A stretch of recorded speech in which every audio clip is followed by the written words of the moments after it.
A conversa com o Ricardo Stuckert, autor da foto do Lula, faz parte de uma aula sobre fotografia e política. Essa aula se tornou tão rica e interessante que resolvemos editar o vídeo em duas partes. Uma com o título de Fotografia e Política e a outra como Conversa com o Ricardo Stuckert. Essa aula termina com duas fotos feitas no Brasil. Uma das fotos é o Bolsonaro como um cadáver, deitado no leito de morte. E a outra foto é o Lula com a namorada, numa cena romântica com a lua cheia, numa exaltação à vida e ao prazer. Dito isso, passo a palavra ao Ricardo Stuckert para uma conversa com os alunos da Escola do Olhar.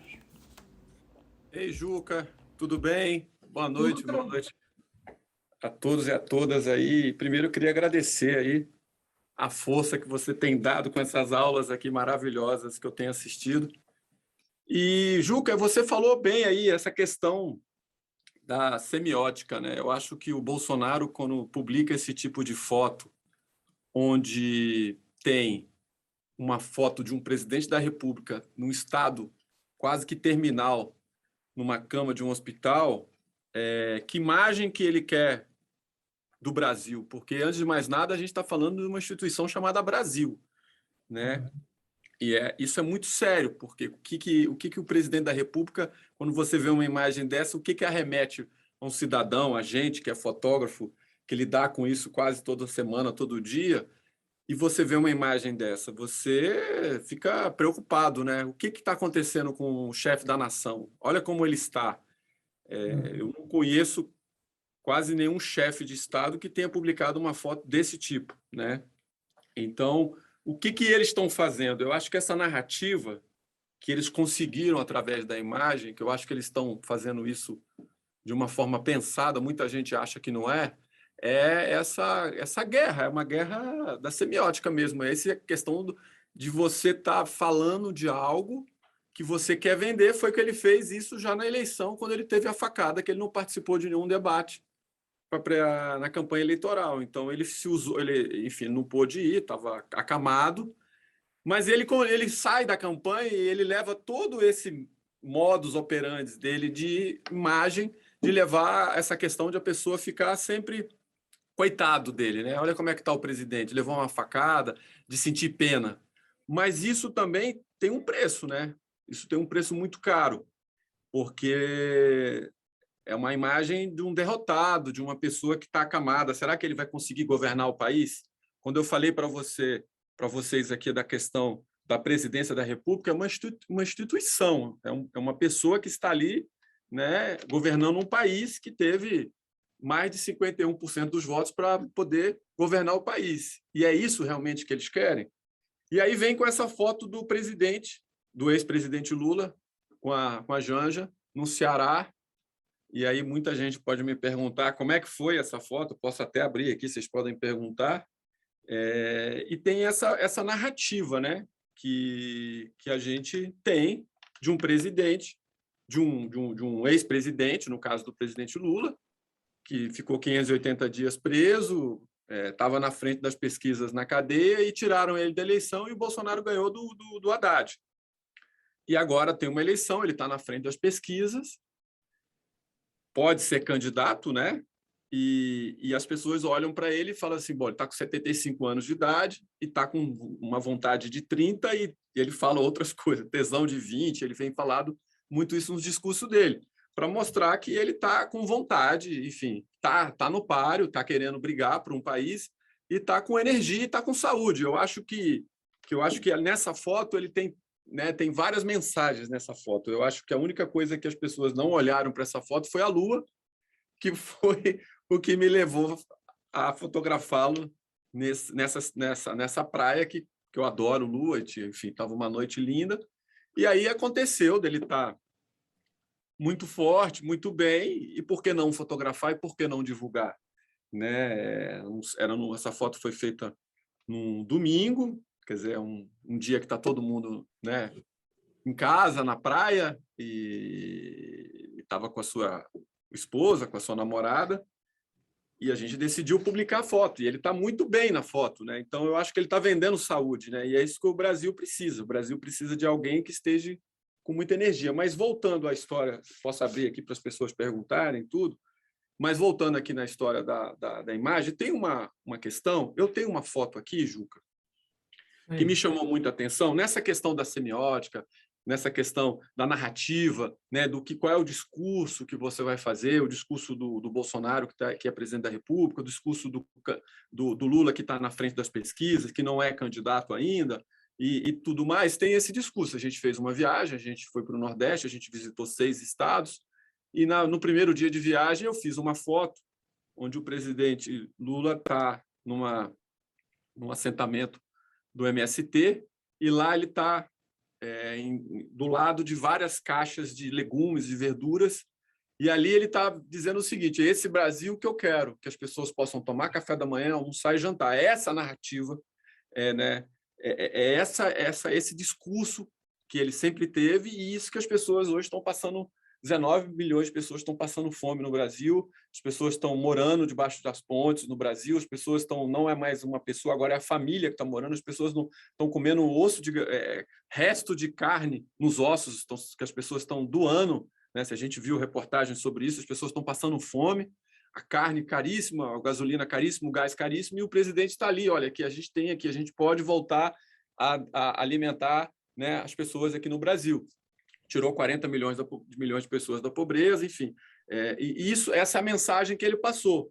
Mas por que eu estou falando isso, Juca? Por quê? Porque a foto que você mostrou aqui agora, né, do presidente Bolsonaro, acamado, ali num hospital, numa UTI ou semi-UTI ali, não sei onde é que ele estava na cama ali no hospital, e do lado você tem o presidente Lula forte com a namorada, com as coxas, e o Merval Pereira até citou o Bilal do Lula, quer dizer, mostrando viril, forte ali do lado, são 2 imagens.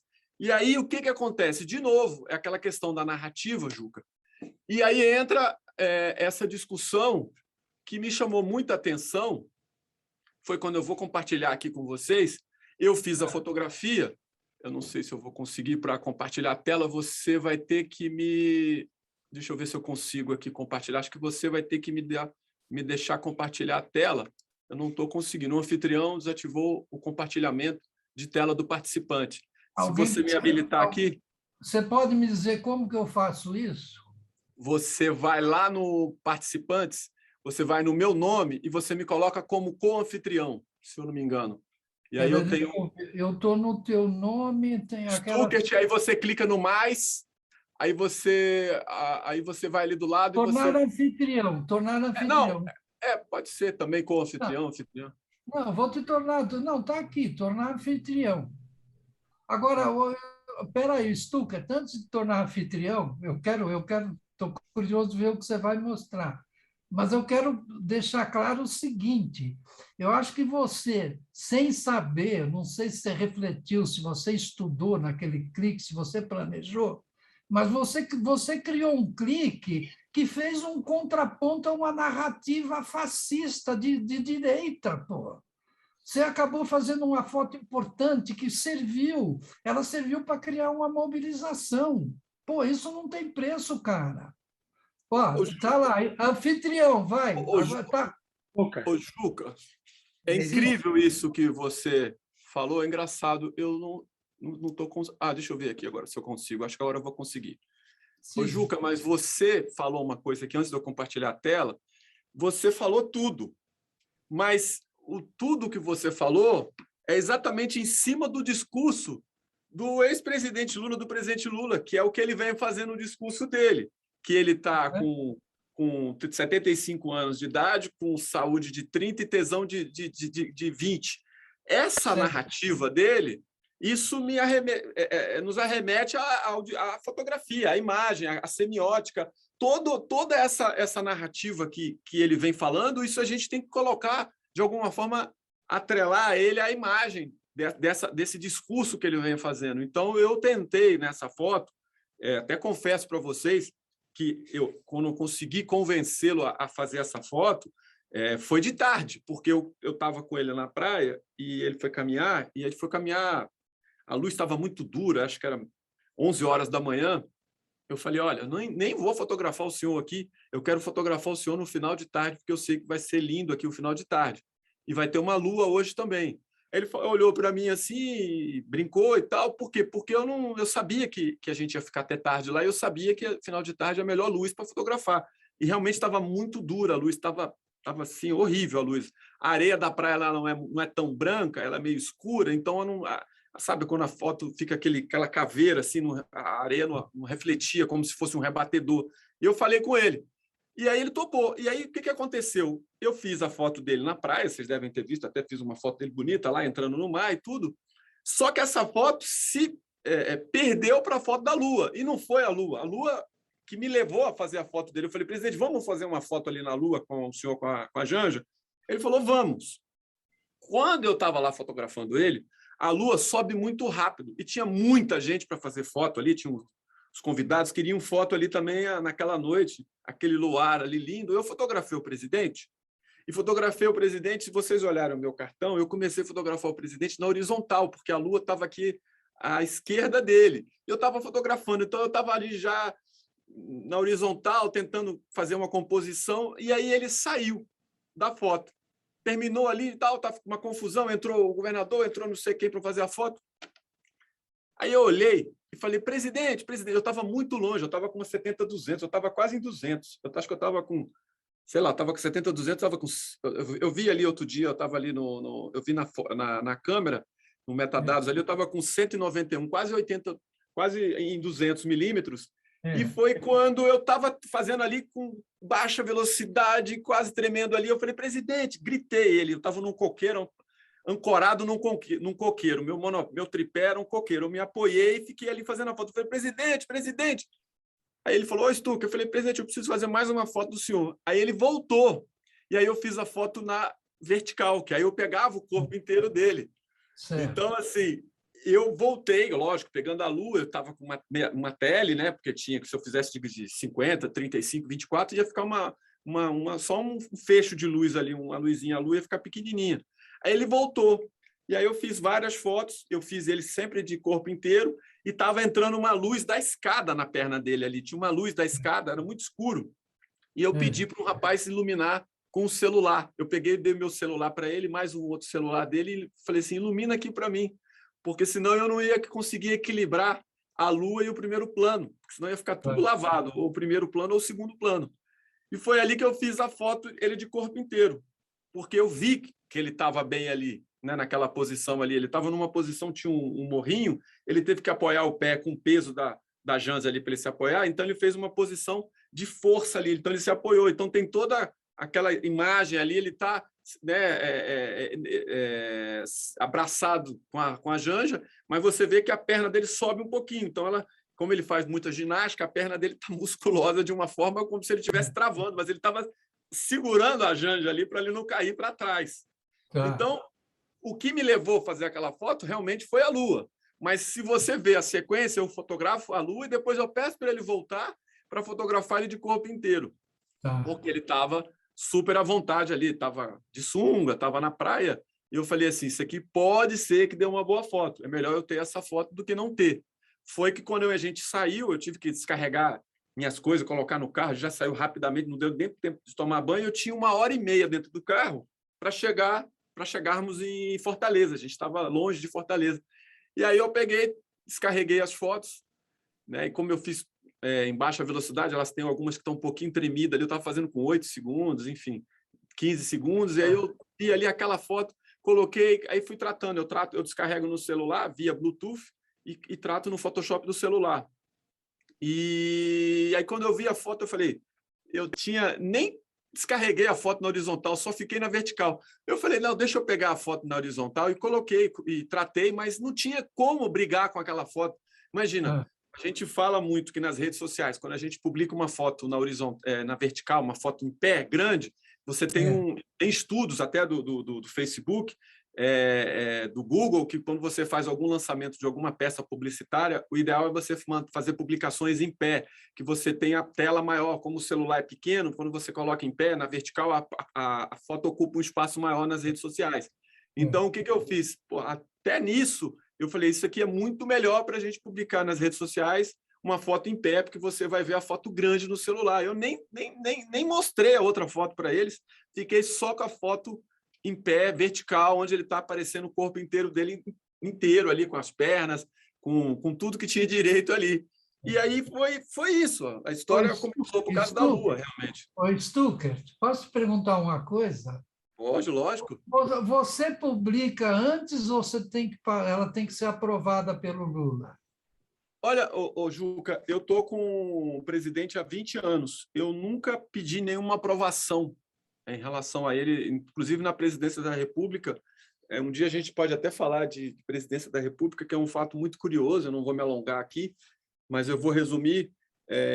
Eu tenho todo o direito, enfim, ele me dá toda a liberdade de publicar, enfim, ele nunca me proibiu de nenhuma foto. Essa foto aqui você não vai publicar, até porque ele confia em mim, eu tenho toda essa liberdade.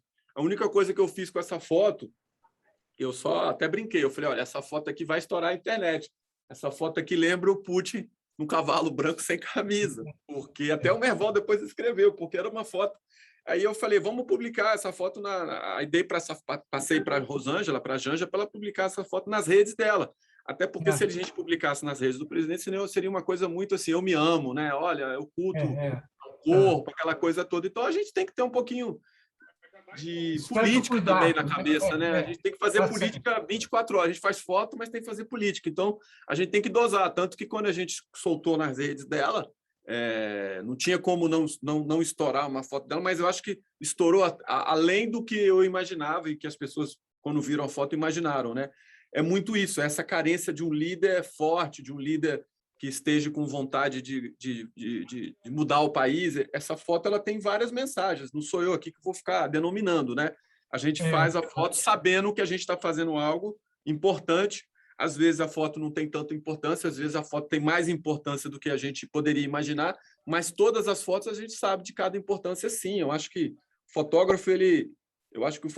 o papel do fotógrafo, mais do que nunca agora, que a gente está vivendo esse período, né, visceral, que tudo é fotografado, esse Big Brother que a gente está vivendo, eu acho que o fotógrafo hoje profissional, os jornais estão fechando, né, uma crise incrível, mas eu acho que está voltando. Ninguém aguenta mais ver vídeo ruim na internet, vídeo curto.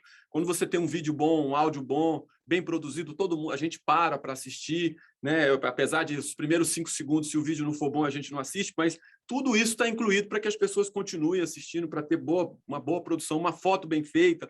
As pessoas querem ver, é incrível isso. Eu tenho as minhas redes pessoais. Quando eu publico um vídeo, vai bem, mas quando eu publico uma foto em pé, na vertical, as pessoas olham, as pessoas gostam. Eu gosto, imagina, todo mundo que não é fotógrafo, todo mundo gosta de ver uma foto boa. Então, eu acho que muito isso, se a gente tivesse feito uma foto dessa com celular, será que daria para fazer uma foto dessa de celular com pouca luz? Será que daria para pegar a lua?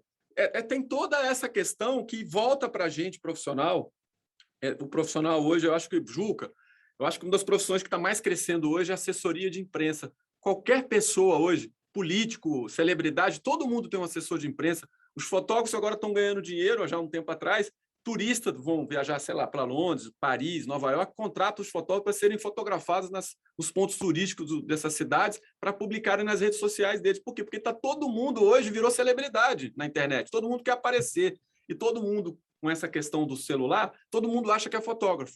Mas aí entra atrás da máquina a gente, né? Esses operários, digamos assim, da imagem, porque a gente está construindo uma narrativa, às vezes a narrativa já está construída, a gente está ali só envelopando o que eles pediram, no caso, né, o fotógrafo de publicidade, que coloca toda a sua inteligência, toda a sua criação ali em cima, mas nós, fotojornalistas, a gente tem que entender um pouco o que está acontecendo no país e entender para quem a gente está trabalhando e o que a gente quer fazer, aonde a pessoa quer chegar e o que ela já fez e o que ela quer fazer mais. Então, é muito isso que a gente está vivendo hoje, essa narrativa do poder que está aí hoje, enfim, do Bolsonaro e o Lula, que é o possível candidato que está na frente das pesquisas, E eles estão loucos, eles estão tão loucos, porque eles estão vendo que realmente o Lula ressuscitou. Eles achavam que o Lula estava lá em Curitiba, não fosse acontecer o que aconteceu. E aí, quando a gente publica uma foto como essa, mexe no imaginário das pessoas e mexe mais ainda numa coisa que ele sempre falou, que aqui a coronavírus era uma gripezinha, que ele é atleta. Aí você vê o maior opositor dele, que é o presidente Lula, forte, com uma esposa, com a família. Tem muita mensagem ali naquela foto, né? É muito. A Lua ficou a Lua, ninguém fala da Lua mais, né? Mas a Lua foi a grande, digamos assim, a culpada de eu ter ido lá fazer aquela foto, né? Mas no final acabou dando um resultado maravilhoso. Óbvio que se você for ver, Juca, eu até vou falar aqui, vou falar de uma pessoa que me ensinou essa profissão maravilhosa que foi o meu pai. Muitos de vocês devem ter trabalhado com ele. O Stucão faleceu agora semana retrasada. O meu pai, ele foi fotógrafo do Figueiredo, Juca. E aí o meu pai, aconteceu duas coisas. Nós estamos falando de um governo militar, o último presidente militar. Meu pai fez uma foto do Figueiredo de sunga, foi capa da revista Manchete, o Figueiredo fazendo ginástica na Grande do Torto, e mostrou... Eu tenho essa foto aqui, Stuka, então eu não quis usar ela. Não, olha como é que são as coisas. E você vai aqui nessa questão das presidências, né, dos presidentes, dos fotógrafos do presidente da República. Por que eu estou citando a meu pai aqui? Até me emociono quando eu falo dele aqui. Mas por que eu estou falando dele? Porque o meu pai fez duas coisas. Você tinha um último presidente militar. Imagina, você em 1978, né, a gente ali, os militares no poder. O meu pai coloca um militar de sunga, um presidente da República de sunga, militar, general, fazendo ginástica de sunga. Olha só, isso é uma coisa que já era pensado naquela época, que é para você aproximar esse presidente para uma pessoa civil. E mais, ô Juca, o meu pai conseguiu colocar o Figueiredo, uma foto oficial, na parede das repartições públicas do Brasil, sorrindo. Foi o primeiro presidente sorrindo. Então, assim, por que foi feito isso?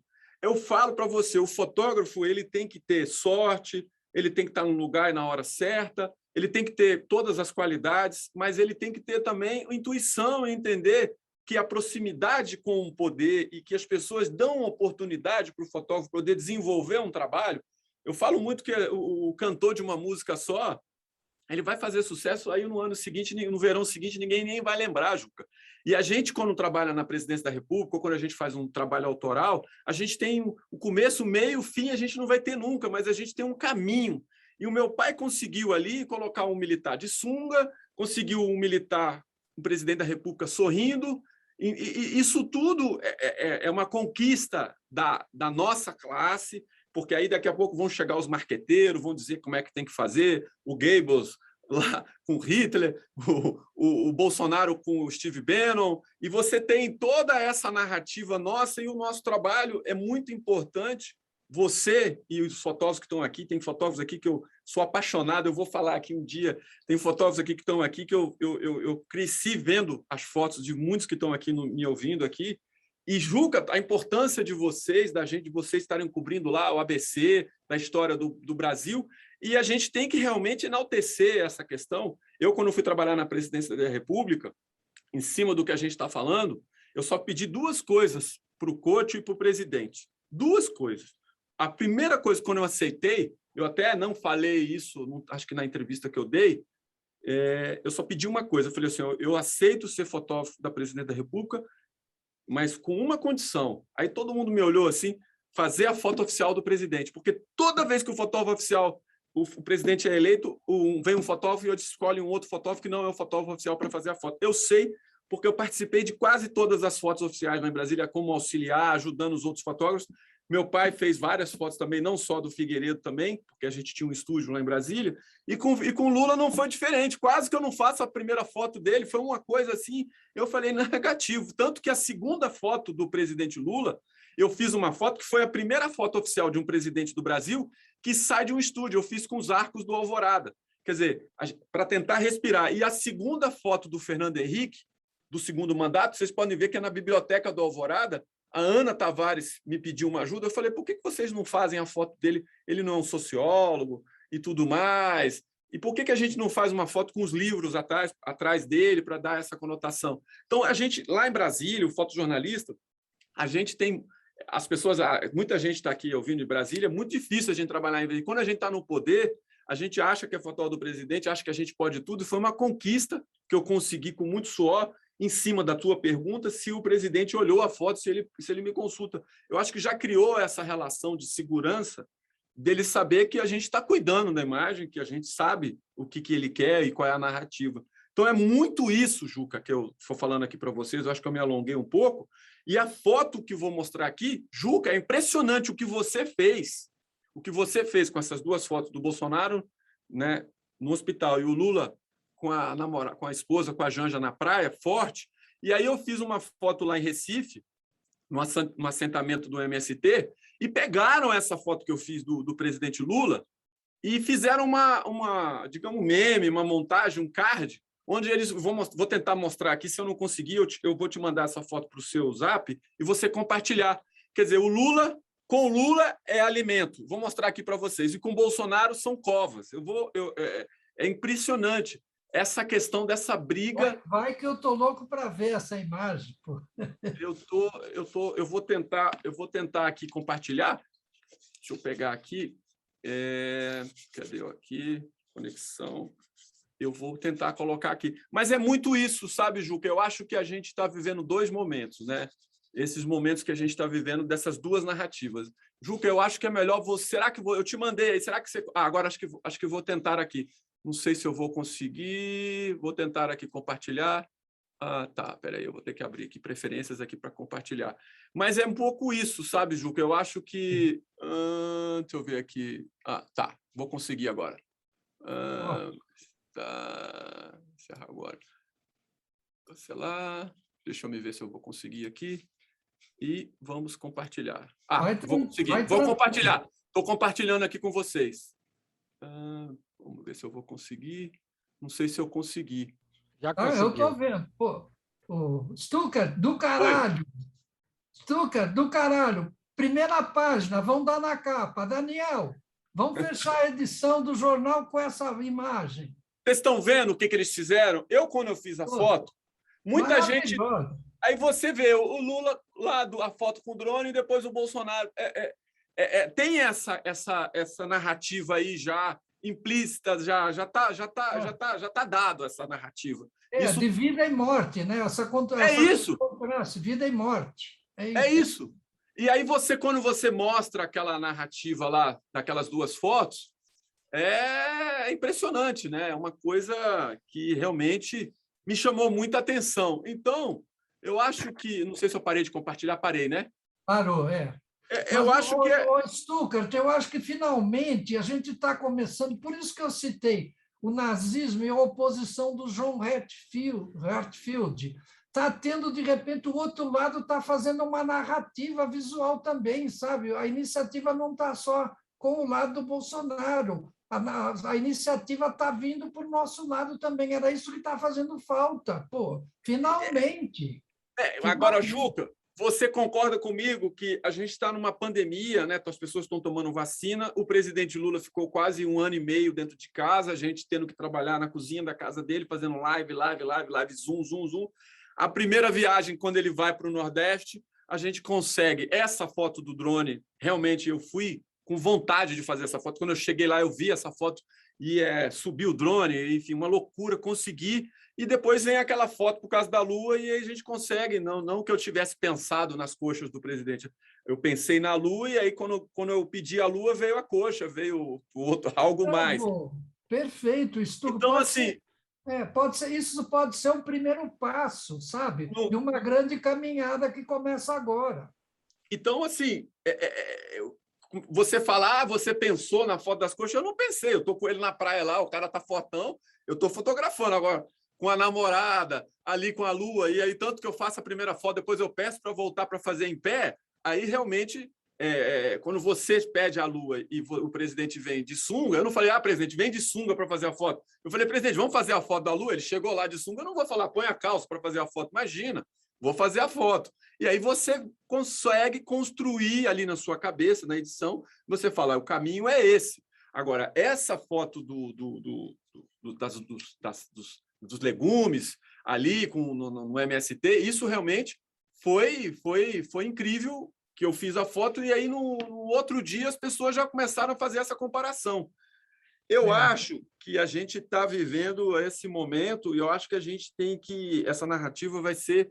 Eu não sei como é que vai ser o 7 de setembro, eu não sei como é que vai ser essa guerra. A guerra está dada. Não vai ser fácil. E o que eu acho que a gente tem que aproveitar é, enquanto eles estão não aproveitando o fotógrafo oficial dele, eles estão trabalhando com celular, que é o que eles fizeram a campanha inteira, se vangloriaram, dizendo que eles não gastaram e a campanha foi feita de celular. Eu acho que isso é excelente, eu acho isso ótimo.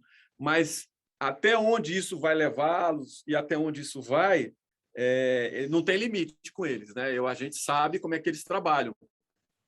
Então, o que a gente tem que fazer do lado de cá é usar todos os artifícios, os argumentos que a gente tem, que é a imagem. Em cima disso, a gente tem, como fotógrafo, eu amo o que eu faço, adoro, e a gente tem que aproveitar o máximo possível. Então, eu acho que o momento é esse, ter sorte, que eu tive sorte naquela foto da Lua, e correr atrás. E a narrativa, ela é essa. Eu acho que a gente tem que correr atrás dessas narrativas que já nos deram, que já está dada. Em cima disso, a gente tem que agora compor e trabalhando, óbvio, com toda a cautela do mundo, com todo o cuidado do mundo, para não errar, porque eles estão esperando a gente errar. Tanto que quando eu edito as fotos, eu olho, vejo, não, é isso mesmo, porque a responsabilidade é muito grande. Quando você assume uma responsabilidade dessa, você corre muito risco. Então, assim, eu durmo pouco, viajo, estou sempre preocupado.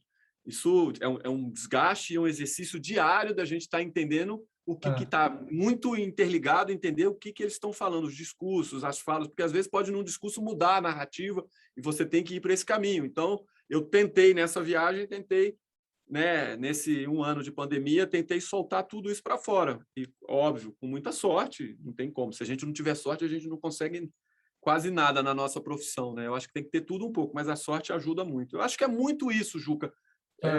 Se vocês quiserem perguntar mais alguma coisa, se a gente quiser falar sobre o presidente da República, a gente Ricardo, fala. era isso que eu ia te falar, se você quer abrir para o pessoal te perguntar coisa, Ricardo.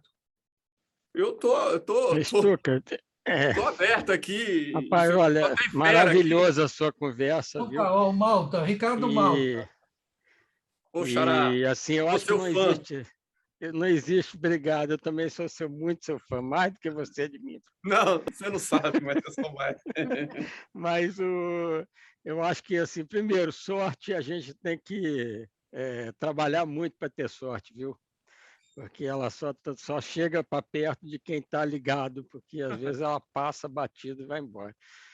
Outra coisa que eu acho que eu queria falar a respeito dessa... Primeiro, aquela foto daquele nojento naquela cama, aquilo é vitimização, uma coisa assim... Eu tenho asco de ver aquela coisa, porque assim, aquilo é a podridão do ser humano, entendeu? Assim, não tem nada mais nojento do que ver aquilo feito daquele jeito lambão, uma coisa provocativa para ser vítima, né? E aí a gente vê uma foto como você fez, que celebra a vida, o amor, o prazer, a alegria, a felicidade. Pô, entendeu? Assim, o que esperar de uma pessoa, entendeu? De um país que chegou a esse ponto que nós chegamos, né? Xará, eu vou te falar uma coisa. Eles não estão... O Juca falou isso aqui, é tudo pensado, isso pode ter certeza. Isso não tem... Humanamente impossível você pensar o contrário disso. Eles cada gesto, cada coisa é pensada, muito bem pensada.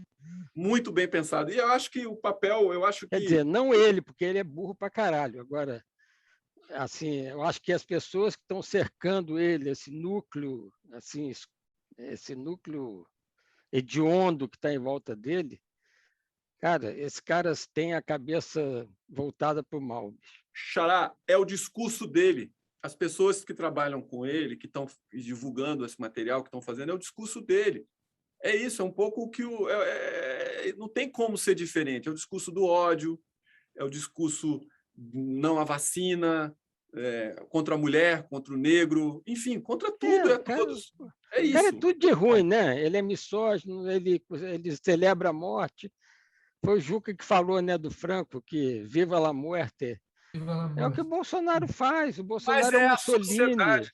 Xará, é a sociedade, é uma parcela da sociedade Sim, que é grande, assim, que estava expressiva. Sim. adormecida. E as pessoas, quando olham uma foto daquela, eu, no primeiro momento, eu fiquei chocado. Eu falei, peraí, isso aqui é normal? Essa foto é recente ou é a foto lá atrás, quando ele tinha tomado a facada? Não, é recente. A gente leva um susto e fala assim, não é possível, como é que deixam publicar uma foto dessa?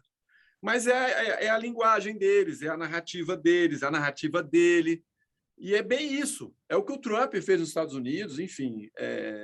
Isso, eles, enfim, chegou ao poder, ganhou a eleição. E se você me perguntar como fake news foi a facada, é tudo isso mais o que eles vêm fazendo para poder conseguir segurar essa porcentagem da sociedade que acredita nisso, no ódio, e que eles vão perpetuar no poder. É isso, não tem como. Agora, Ricardo, tem uma coisa que eu queria colocar que a gente está um pouco deixando passar. Quando eu mostrei que a grande imprensa, quase que todo mundo das TVs, dos jornais, publicaram cortando as pernas, pegando o casal e a lua, certo?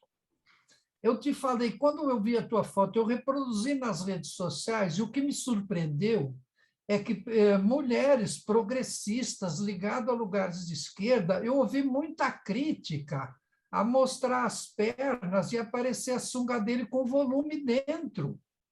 Eu falei, porra, não é possível, porque me parecia uma coisa de moralismo, de fundamentalismo religioso, não é possível. E o impacto da tua foto, as pessoas não percebem, parte do impacto da tua foto está naquela saúde e está na própria sexualidade que a foto transmite, a porrada que ela deu no Bolsonaro. Se você tivesse feito uma foto num casal só da cintura para cima com a lua, eu, sinceramente, acho que não causaria o efeito que a tua imagem causou. Não Entendeu? causaria, Juca, não Então, causaria. mas eu acho, quer dizer, por que na esquerda, em gente mais avançada, tenta esconder esse lado? Tem gente que se sentiu agredida de ter publicado daquele jeito. Gente, por exemplo, pessoal muito ligado ao pessoal do Ciro ficou muito puto com aquela foto ciristas. Mas ficou puto por quê, ô Juca? Porque o Ciro, coitado, eu gosto do Ciro, o Ciro é meu amigo, enfim. Ele errou a mão quando o Lula estava na cadeia, achando que o Lula não fosse sair de lá e começou a bater no Lula. O Lula saiu, tá na frente das pesquisas e ele, óbvio que ele não vai gostar. O Ciro não é o machão? A foto foi feita na terra dele, no Ceará. O cara tá melhor. Por que o Ciro não vai lá e não fez uma foto dessa? Porque o Lula tá melhor do que ele. Agora, não vai dar para agradar todo mundo, né, Juca? É difícil. Agora, o resultado da foto, no final, né, a mensagem ela foi dada. Né? É verdade. Então, eu acho que o saldo positivo em relação a isso, eu acho que foi válido. Né? Eu acho que quando você fala, Juca, que os jornais não cortaram, porque os jornais não vão mostrar... Não sei se vocês já repararam, ou é algo da minha cabeça que eu possa estar errado, vocês me corrijam. É difícil você ver, tanto nos jornais impressos quanto nos sites, nos maiores sites do país, eles publicaram uma foto do Lula, o Lula bem sorrindo. É sempre o Lula mal, de cabeça baixa. Pode ser uma notícia boa, o Lula está sempre mal. Eles pegam a pior foto do Lula. Isso já virou uma cultura deles. Por quê? Porque eles não têm interesse que o Lula saia bem na foto. Eu vejo, eu acompanho diariamente, eu tenho clipe, eu tenho tudo, vejo. Não tem como, pode ser a melhor foto. É raro, não tem como. E aí você vai ver o Lula de uma forma física daquela lá, você acha que eles vão publicar? Para eles é a morte. E aí eles, como não tinham como deixar de não publicar, de falar, eles falam, mas não publicam a foto por inteiro. Mas aí veio o Merval, né, no domingo, e se rendeu ao Bilal do Lula, falou do Bilal do Lula. Então isso virou um assunto mais comentado. Olha, eu vou te dizer... Ricardo, peraí, não, eu concordo, só que eu acho o seguinte, a vantagem é que hoje você tem as redes sociais, você tem espaços alternativos onde a tua foto pode sair. Mas o que eu me pergunto é isso, será que no momento não vale a gente fazer um avanço mais agressivo nessa coisa sabe, eu acho que falta um pouco desse enfrentamento. Por isso que eu falei do John Hatfield. O enfrentamento do John Hatfield ele envolveu a igreja, envolveu o poder, sabe, era uma coisa Juca, muito mais de porrada. Juca, eu vou falar uma coisa para vocês. Eu estou com o presidente há 21 anos, né? 21 anos. Eu tive com ele nos palácios do mundo inteiro, com rainha, reis e o cacete a quatro. Depois a gente saiu com 87% de aprovação. Depois o cara foi preso e ficou em Curitiba. Ô, Juca, meu telefone não tocava mais. Os amigos sumiram, Juca. Infelizmente, é assim que funciona. O poder é uma foda, não tem jeito. Aí o cara volta. Aí isso que você está falando, esse enfrentamento, os caras, 20 minutos diariamente, todo dia o Lula levando porrada, aquele gasoduto no Jornal Nacional, 5 minutos no Jornal Nacional todo dia, só falando mal, falando mal, falando mal. É a morte, os caras não vão, o cristal quebrou, é impossível. O que a gente tem que fazer é o seguinte, é fazer esse trabalho que a gente está fazendo. Aliás, não sei se a Mônica Maia, a Mônica Zaratini está aqui, esse trabalho que foi feito do leilão, do nosso leilão lá. A Mônica está aqui, ela está aqui. Aquilo foi um sucesso, Juca. Todo mundo participou, aquilo foi um sucesso, porque enquanto o cara estava mais fodido, a gente estava lá, vocês estavam lá dando apoio para o cara e dando a imagem, vendendo para ajudar o cara. Então, assim, isso para a imprensa notificar aquilo, isso tudo é o que eu falo. Essa foto, ela furou a bolha. As nossas redes, porra, foi do cacete, maravilhoso, conversou com a gente. Mas quando entra numa outra esfera que a gente consegue furar a bolha, aí os caras ficam putos, porque não partiu deles. Aí o Merval teve que escrever. Eu acho que isso tudo é o que o meu xará falou, é sorte. Não é só a sorte do fotógrafo, não, é a sorte do Lula, da Janja, do dia, do domingo. É óbvio que isso tudo é pensado, né, xará? Mas tudo isso foi uma sorte para a gente conseguir furar. E eles estão putos com o Bolsonaro, mas só a Globo, as outras TVs estão ajudando ele. Então, essa narrativa, isso tudo está ajudando a gente. Agora, como é que a gente vai conseguir vencer isso? Digamos assim, é quase humanamente impossível a gente vencer essa discussão. As redes sociais estão nos ajudando? Sim. Né? Esse trabalho de assessoria que eu falei aqui, que eu falei que mais cresce, porque eu tenho um número, né? Os fotógrafos, todo mundo, tem muito deputado falando, eu quero ter um fotógrafo como você é com Lula. Você imagina, se você for fazer uma pesquisa, por exemplo, a Prefeitura do Rio de Janeiro, Eduardo Paes, ele tem lá 5, 6 fotógrafos. Olha como é que funciona bem as imagens da Prefeitura do Rio de Janeiro. É melhor do que o governo do Rio de Janeiro. Eu estou falando do Eduardo Paes, o prefeito. Quando você tem um senador que tem um bom fotógrafo, você vai ver que essa é a diferença, mas as pessoas não estão entendendo isso e vão passar a entender. Olha o Daniel, o que esse cara faz lá no Corinthians. Ele faz o que ele faz no Corinthians, é o que eu faço com o Lula. Ele tem a marca dele lá. O Daniel está aqui te assistindo. Ele está escutando? Tá? O Daniel está aí, ó. Estou falando também que eu estou falando bem dele. Tá. Olha o que esse cara faz pelo Corinthians. Gente, isso tem preço? Isso não tem preço. Fotógrafo é caro, fotógrafo é chato, porque fotógrafo é máquina de cara.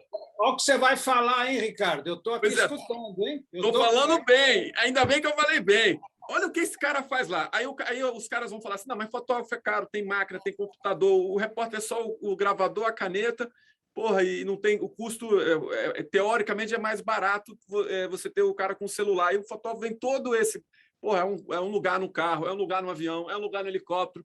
Porra, mas olha o resultado que isso dá, gente. As pessoas têm que entender isso, que isso é a importância. E eu falei do Daniel, porque o Daniel, o trabalho que o Daniel faz no Corinthians é um trabalho autoral.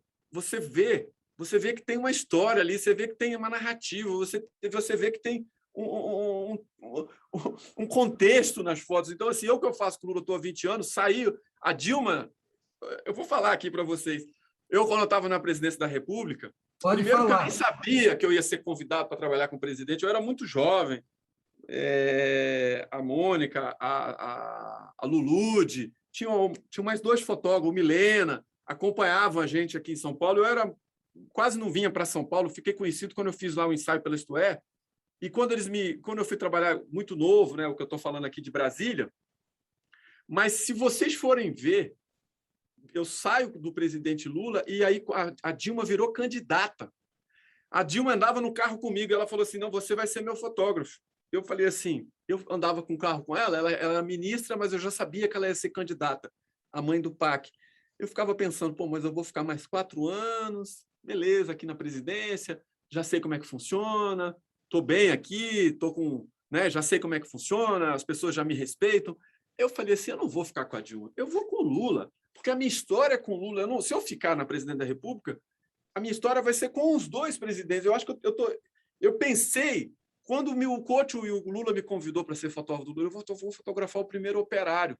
Você imagina, esse cara vai sair, eu vou ficar com ele, eu vou ter que continuar, eu vou continuar a história com ele. A Dilma ficou brava comigo, eu tive que chamar meu irmão não queria. Trabalhava 19 anos no Globo, ia fazer 20 anos de Globo, ganhava bem pra caramba lá. Trabalhar na presidência da República, as pessoas acham que ganha bem, não ganha. Aí eu falei, meu irmão encheu o saco, consegui que meu irmão fosse trabalhar com ela, eu tirei esse peso, ela ficou brava comigo, graças a Deus, depois os dois se deram bem, e eu continuei com o presidente. E aí vocês falam, depois de 11 anos, que ele saiu, né, foi em 2011, esse cara pode voltar para a presidência da República. Se eu tivesse ido com a Dilma, eu não teria ficado com ele, eu não teria ficado tido essa história com ele, ele poderia até voltar a trabalhar com ele, mas teria quebrado, né, um período. Então, assim, é o que eu falei do Daniel. O Daniel está lá no Corinthians, ele tem a história, ele não quebrou. Você imagina, agora o técnico saiu de lá, sei lá, o Mano saiu, convidou o Daniel para ir trabalhar na seleção. Eu duvido que ele ia trocar o Corinthians pela seleção. É isso que a gente faz, é porque a gente tem uma afinidade. Eu dei sorte de ficar com ele, mas é muito difícil trabalhar isso, e eu não quis ficar com a presidenta Dilma, e meu irmão ficou. Isso que eu estou falando para vocês é um pouco de entender o tamanho do personagem, no caso aqui o presidente Lula, né? Que a gente trabalhou, eu viajei o mundo inteiro com ele, eu sei que daqui 20 anos, 30 anos, o que esse cara fez, o que vai ser, e as fotos, a importância das fotos. Então é um pouco isso. Eu acho que o trabalho nosso é também entender um pouco e não ser egoísta, falar, eu vou ficar aqui, vou ficar em Brasília, minha família mora em Brasília, então eu vou continuar em Brasília, vou continuar nessa vida teoricamente tranquila, que a Dilma vai viajar menos, vou ficar aqui tranquilo. Não, eu optei em sair com o presidente, né? Eu acho que eu acertei. Tá. Com Ricardo, certeza. você está morando em São Paulo ou no ABC? Eu fico em São Bernardo do Campo, só que agora a gente vai ficar com um estúdio aqui em São Paulo, em Pinheiros. Então eu vou, essa semana eu já estou vendo um Airbnb, vou ficar. Tem 11 anos que eu moro em São Paulo. Eu fico em São Paulo de segunda a sexta, aí sábado ou sexta-noite eu vou para Brasília, fico em Brasília no final de semana e volto. Tem 11 anos que eu faço isso. Então, assim, eu trabalho com o presidente, não é só fazer foto. A gente pode falar aqui, eu filmo o presidente. Estou aqui no estúdio, porque eu vim arrumar o estúdio, que amanhã ele vai gravar teoricamente, a gente talvez grave um vídeo com ele para o 7 de setembro, eu estou vendo se a gente vai gravar ou não. Então, eu gravo com ele, eu dirijo ele. Então, assim, eu aprendi na presidência da República, em 2006, eu comecei a fotografar, eu comecei a filmar ele também em 2006, fui muito criticado em 2006, porque as pessoas falavam para mim, mas se você começar a filmar, você vai tirar emprego do cinegrafista. Eu falei, olha, eu não vou tirar emprego de ninguém, pelo contrário, eu ainda vou colocar um cinegrafista dentro do avião do presidente, conseguir uma vaga para um cinegrafista para ficar comigo nas viagens, e eu aprendi a filmar, comecei a filmar e a editar, porque já naquela época eu tinha um blog. Foi por isso que eu fui trabalhar com a Petra no Democracia e Vertigem, que a gente foi para o Oscar, e isso também, essas máquinas, essas câmeras DSLRs que filmam, fotografam, agora é muito mais fácil, então isso tudo me ajudou. Então eu edito muito, eu gosto mais de editar vídeo do que foto, e com o presidente eu tive que fazer de tudo um pouco, e ele me deu essa liberdade também. Então, assim, é muito legal, assim, né? Eu cuido das redes, todas as lives eu que faço, e o Instagram dele sou eu que cuido, né? Tem uma equipe que cuida do Twitter e do Facebook, e eu que abasteço com as fotos, eu que entro ao vivo, mas o Instagram sou eu que cuido. Então, assim, mais coisas assim que eu estou fazendo, assim, não é só o apertador de botão, não é só o fotógrafo, né? Então, tem toda essa logística que a gente vai criando ao longo dos anos com o presidente, e a gente vai crescendo, eu vou amadurecendo, né? Então, eu acho que isso é muito legal. Muito legal. Ricardo falou agora da edição, e tem um livro maravilhoso, né, que são fotos suas, de todo o percurso do Lula. Mas eu vou falar de uma foto especial, eu acho que é o Lula que perde o neto, que é uma foto belíssima, eu acho que todo mundo conhece, que na minha cabeça você subiu em cima da mesa porque você tirou a cabeça de todo mundo num grande abraço. Sabe que foto que eu estou falando?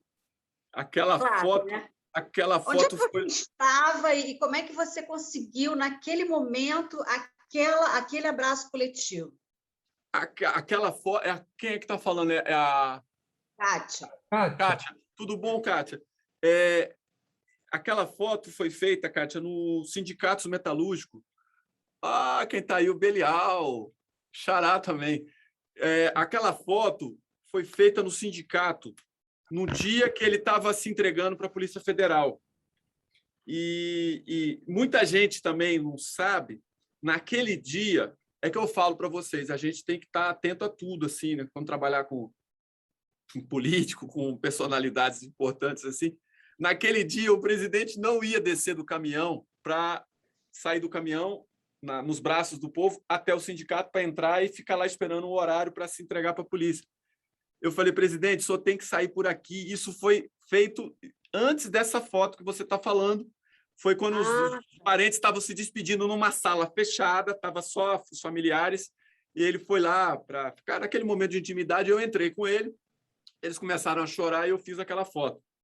E aí realmente é emoção, você está bem naquele lugar, só os familiares, então assim, você tem que... Eu costumo não fotografar com flash, eu fico sem flash, porque o flash chama atenção, a câmera faz muito barulho, agora essas câmeras mirrorless não faz mais barulho, você coloca no modo mecânico ali, você faz foto e não faz nenhum barulho, então assim, está muito mais fácil para fotografar e perigoso, né? Mas às vezes é bom você ter um barulho... Aquele abraço foi orgânico deles mesmo. Foi orgânico deles mesmo ali, e eu fiz a foto ali, eles nem me viram ali fotografando, eu tinha uma mesa e tinha uma cadeira, eu subi só na cadeira, assim, um pouquinho, fiz acho que umas 5, 6 fotos, eles ficaram ali meio ali naquele... Eu me afastei um pouco, fiquei ali atrás deles, assim, para não entrar na intimidade deles ali, foi no sindicato, foi na saída dele, indo para a Polícia Federal.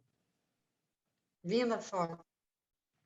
maravilhosa. Aliás, Ricardo, a tua associação com o Lula funcionou perfeitamente. Você produziu obras-primas dele. Aquela foto que você tem na Bahia, aquelas meninas dançando, não sei se é um rap, um funk. Puta que pariu, aquela é uma foto maravilhosa, porque o Lula ali está um garoto, está jovem. Você sabe que foto eu estou falando? Você está falando da sarrada, a foto que foi para o leilão.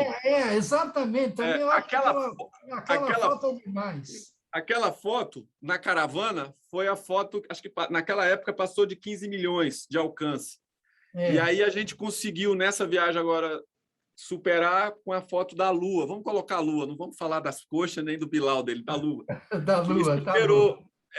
Mas é isso, o Lula, ele tem... É engraçado, né? Criança e jovem gostam dele, é uma coisa impressionante. Eu viajo muito com ele, as pessoas se identificam com ele, né? Ele tem 75 anos, mas é uma coisa impressionante.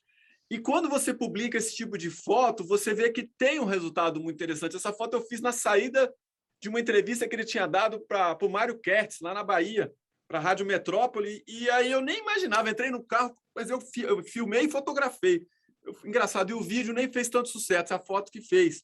E aí eu olhei e falei, caraca, essa foto é boa, essa foto é boa. Aí eu estava na estrada, demorei um pouquinho. Quando eu soltei, a foto estourou. É muito isso, né? Sai do habitat dele, né? Você lembra que eu te exigi essa foto para o leilão. Foi. Foto da dancinha, porque eu não sabia como é que chamava esse negócio. Que agora, depois vocês falou que era sarrada. Eu falei, mas o que é isso? Para mim era a foto da dancinha. Sarrada. Essa foto é muito legal, Mônica. Agora, Ricardo, eu quero te falar um negócio que é interessante.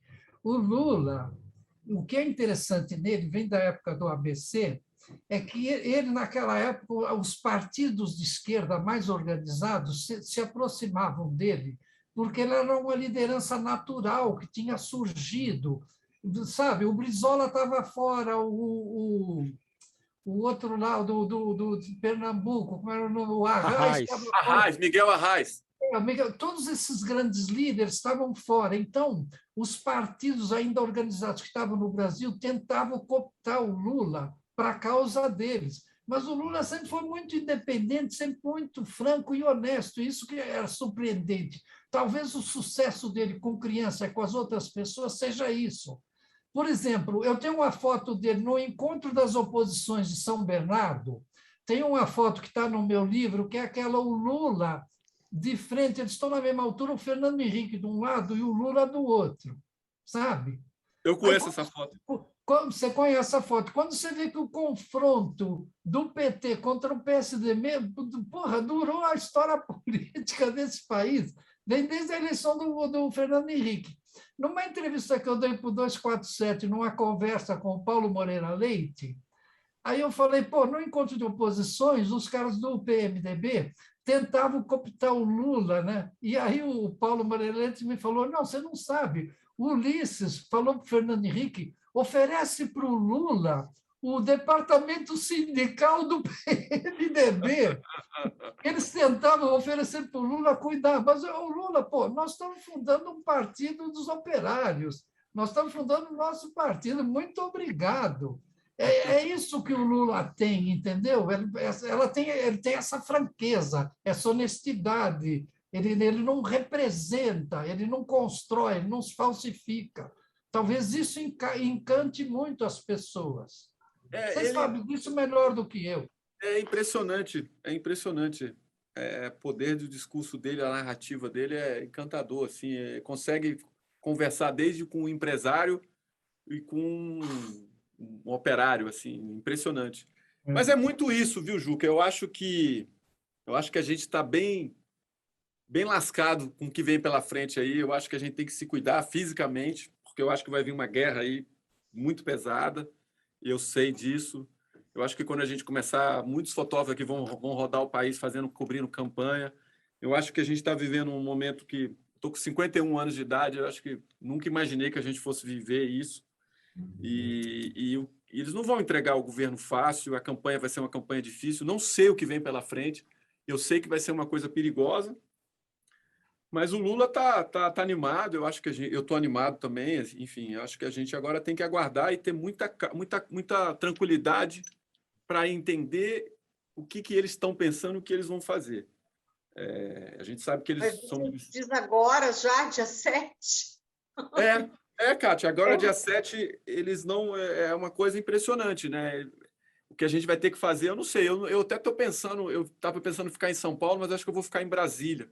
Acho que eu estou querendo ir lá para o Congresso Nacional, não vou ficar lá no meio deles, que eu não sou doido, mas vou ver se eu fico dentro do prédio ou vou com drone lá, para ver o que vai acontecer, né? Para tentar, ou não, ou também não vou. Ô, Ricardo, você tem que tomar cuidado porque eles te conhecem, né, Ricardo? Se cuida, né? Não, pois é, tem tudo isso. Agora, é isso, eu acho que... a possibilidade do Lula ir para São Paulo, ele não vai, né? Não vai. Nem deve ir. Eu acho que quando o Bolsonaro falou que não vai ter desfile de 7 de setembro no Brasil, e ele vai participar em Brasília do evento, depois vem para São Paulo, para Paulista, ele já está dando uma linha aí do tudo ou nada, né? Ele já sabe que a coisa não está boa para ele no Supremo. O Congresso ainda está segurando um pouco ele aí, o Lira, enfim, toda essa questão aí. O Centrão está segurando ele ali com as emendas que ele liberou para não botar o impeachment na pauta. Então, ele sabe que tem mais 1 ano e meio de governo e ele vai tentar usar todo esse poder. Foi pego um prefeito agora, em Congonhas, com mais de R$500 mil no bolso. Eu estou tentando alugar um carro, porque vai ter o Quarup, né? Agora, dia 10, desculpa, de setembro, vai ter o Quarup. E eu fui convidado, eu estou querendo ir para o Quarup. Eu estou tentando alugar um carro em Brasília, não tem carro para alugar. Engraçado, caminhonete, essas coisas, não tem carro para alugar porque está tudo alugado. Esses caras estão mobilizando o Brasil inteiro. Essa grana é para colocar o pessoal na rua. Então, assim, é isso. A gente vai ver esse enfrentamento aí. E a gente que está na linha de frente, a gente tem que tomar muito cuidado. É isso que o Juca falou. Encontrei com o Juca na Paulista. Meu medo é que eles saem da Paulista e vão alguém infiltrado. A nossa manifestação vai ser aonde mesmo, hein, Mônica? Acho que vai ser lá. Exatamente. Você imagina... O Rio está muito desmobilizado. Na deles, a polícia protege eles. Na nossa, a polícia vai para cima da gente. Então tem que tomar muito cuidado. Eu tenho medo, sabe? Eu acho que não deveríamos fazer nada. Eu acho que, Ricardo, estrategicamente seria importante a gente não fazer nada nesse dia. Eu acho e também. Depois fazer uma coisa assim 3, 4 vezes maior do que eles vão fazer, entendeu? Exatamente. Porque esse que eles querem a porrada. Eles querem essa teoria dele de que A pessoa armada, a liberdade se compra com fuzil, é uma coisa assim.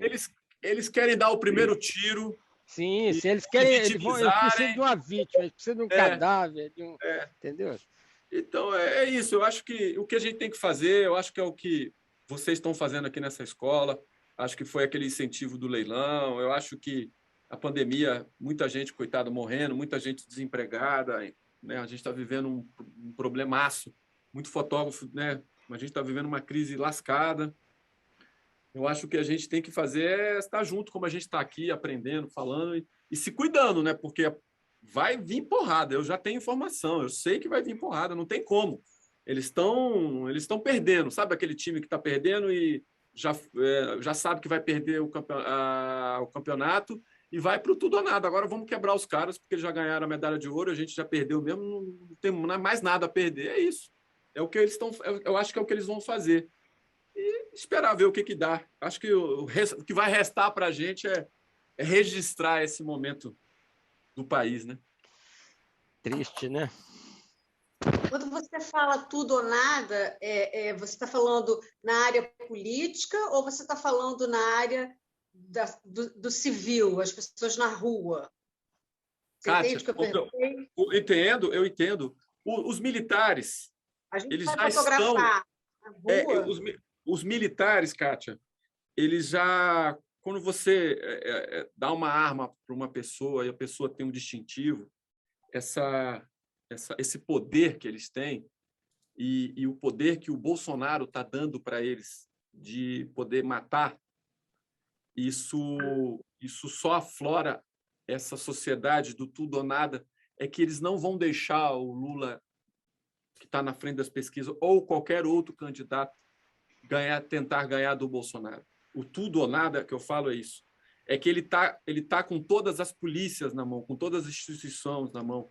Então, assim, é difícil, né?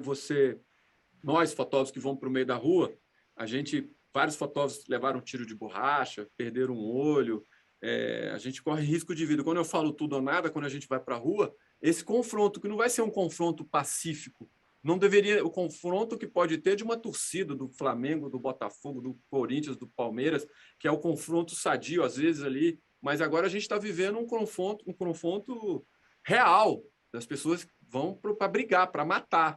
Eu acho que é isso, eu acho que, você imagina, se eu estava lá em Brasília, eu estou falando isso porque eu estava lá em Brasília, no último ato, e a gente estava ali na esplanada, veio uma moça nova, uma jovem, e entrou no meio da nossa manifestação com a camisa do Bolsonaro contra a gente.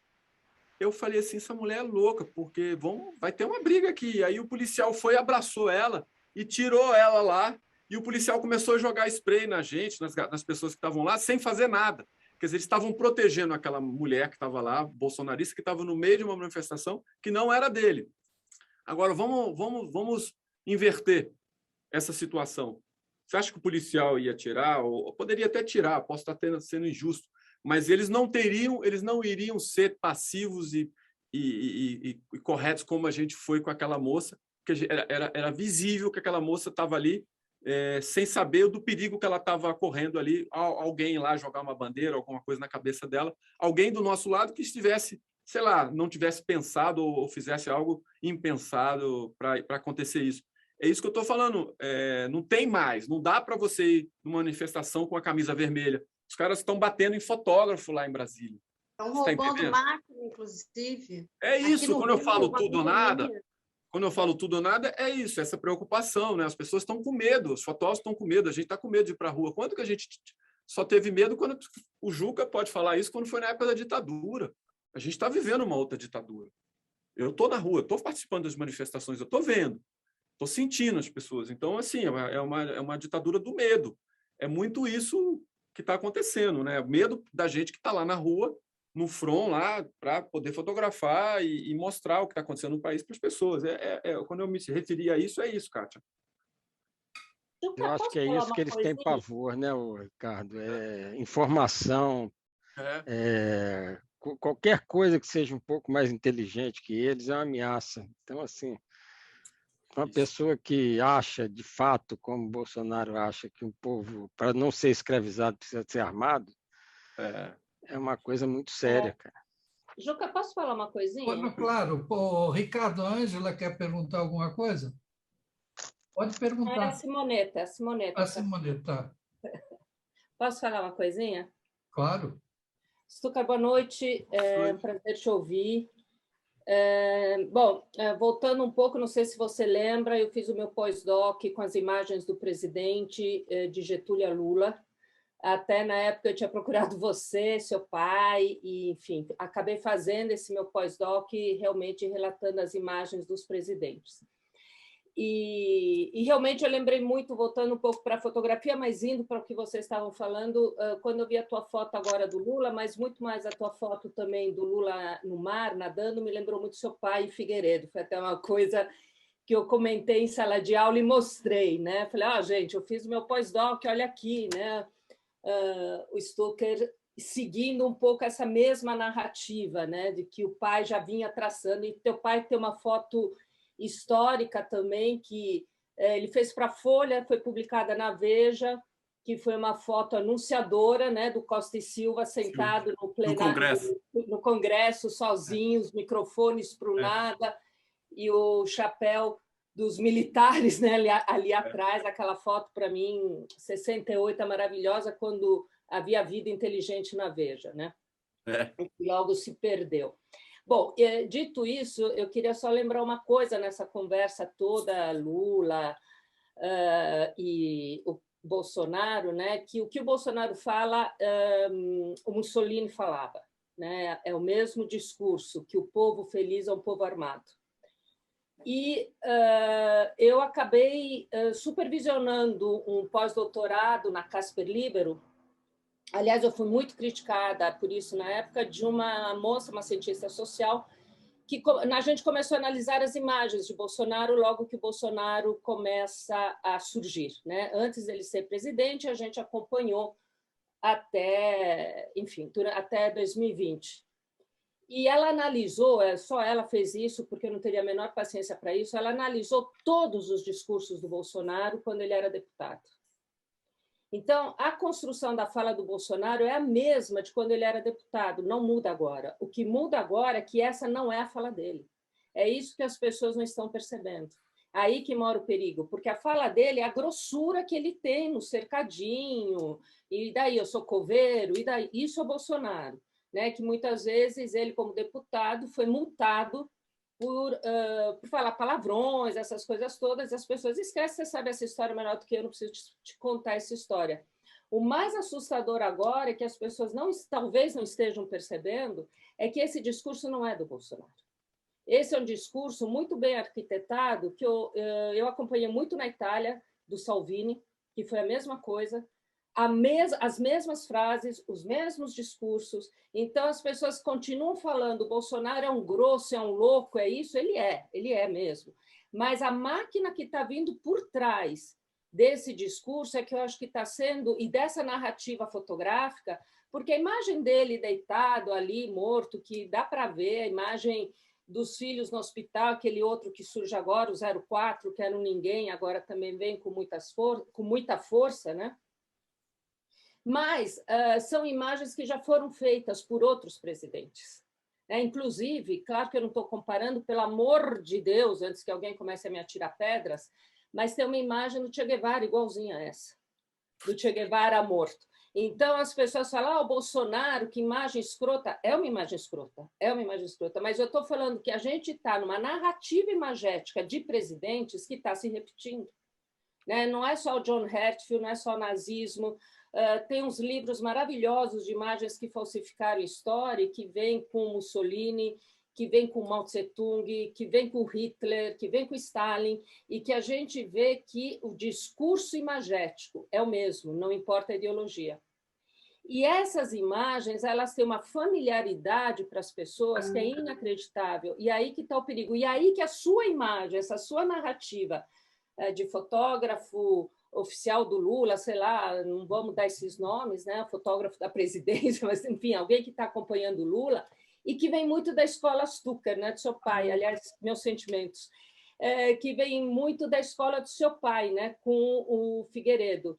e que se repete depois essa escola que parece muito mais álbum de família, né, do que fotógrafos oficiais, que está trazendo uma nova narrativa, porque o Bolsonaro, apesar de tudo, essas fotos que eles publicam é muita narrativa oficial ainda, que as pessoas não estão se dando conta, que está no imaginário há muito tempo. Então, eu queria te ouvir um pouco sobre isso também, porque o Bolsonaro, a gente acho que perde... Eu venho de uma escola de jornalismo que não se dava voz a bandido, e a gente dá muita voz para ele, em todo sentido.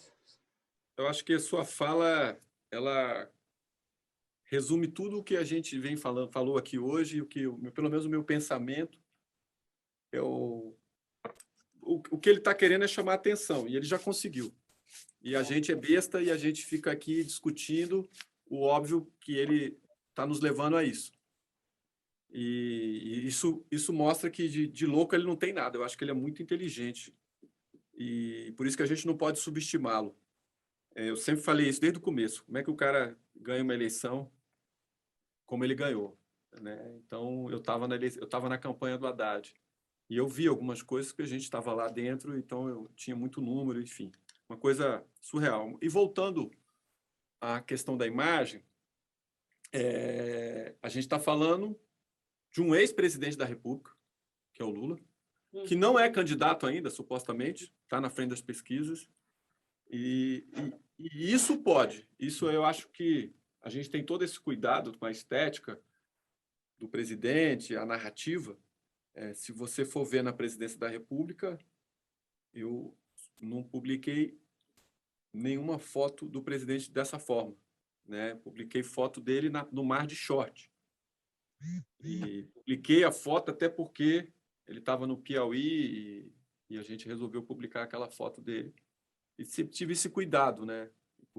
Para não ridicularizar, sabe? Aquela coisa de virar arroz de festa, uma coisa de, sabe, do governo. Eu sempre me preocupei muito com isso, com a instituição Brasil, e ter essa coisa do estadista, né? Do presidente que está ali governando o país, para a gente tomar muito cuidado. Tanto que aquela famosa foto do presidente com uma caixa de isopor na cabeça, que foi feita no final de semana, e aquela foto mostrou o presidente da República que era o Lula, que não era a presidência. E aquilo, de fato, humanizou ele, foi uma imagem até positiva aquilo, né? Mostrando que é um presidente que vai lá e põe o isopor na cabeça e leva, não precisa ninguém levar para ele. Então, a gente teve sempre esse cuidado. E em cima do que você está falando, é um pouco, realmente, da escola do meu pai, que ele tentou, e na época o Figueiredo deixou, porque ele já sabia que os militares não estariam mais no poder. Então, ele estava tentando não ser o presidente que gostava só de cavalo, né? Tentar humanizar ele naquele momento que o país estava vivendo. E ele já sabia disso, né, o Figueiredo. E meu pai conseguiu retratar isso de uma forma muito, muito interessante para a época, né? Você imaginar, eu, com 8 anos de idade, frequentava a Granja do Torto. Meu pai ia trabalhar, ele me levava. Eu tinha 8 anos de idade, em 1978, eu tinha 8 anos de idade. E não era fácil, né? Os militares ali, a gente sabia que tinha toda aquela questão. E meu pai conseguiu um pouco em cima do que você falou, realmente, porque você cria um vínculo. Quando você fala, né, o álbum de família, porque você já pode se achar da família, né? E tá ali no local que outros fotógrafos não estariam. Mas eu acho que a gente consegue separar um pouco o que eu aprendi com meu pai, que eles gostam de que eu esteja no lugar, porque eu não estou ali para sentar na mesa e para conversar com eles. Eu estou ali para trabalhar, mas não estou ali para perturbá-los e ficar ali. Eu estou ali, sabem que eu estou ali, e com muito jeito a gente vai conquistando o espaço, que a pessoa se sente à vontade de ter um fotógrafo. Não é fácil você ter um fotógrafo 24 horas com uma máquina pendurada do seu lado, né? Se a gente fizer esse exercício e colocar um fotógrafo na sua casa e esse fotógrafo fotografar vocês, a gente vai ficar, puta, que saco, não aguento mais. Então, eu acho que esse exercício que eu aprendi um pouco com meu pai, e aprendi muito em Brasília, que a gente tem que ser um pouco invisível, mas presente, e que as pessoas sintam vontade de ter a gente lá. Então, eu consegui isso, unir essas duas coisas, de estar nesses lugares. Pô, o Stuka quer dizer, nem cogitou de eu não ir para esse local que ele foi, eu sempre vou com ele. E não é sempre que eu vou e divulgo uma foto também, né? Porque são os momentos. Então, assim, às vezes as pessoas não sabem o tanto que a gente vai, faz, trabalha, tem foto boa, mas não é o momento. Você imaginar que tinha, naquele momento, o presidente estava, sei lá, o Brasil começando a pandemia, o presidente foi para o sítio, fiz uma foto linda dele, mas sorrindo. Não é hora de publicar uma foto dessa, né?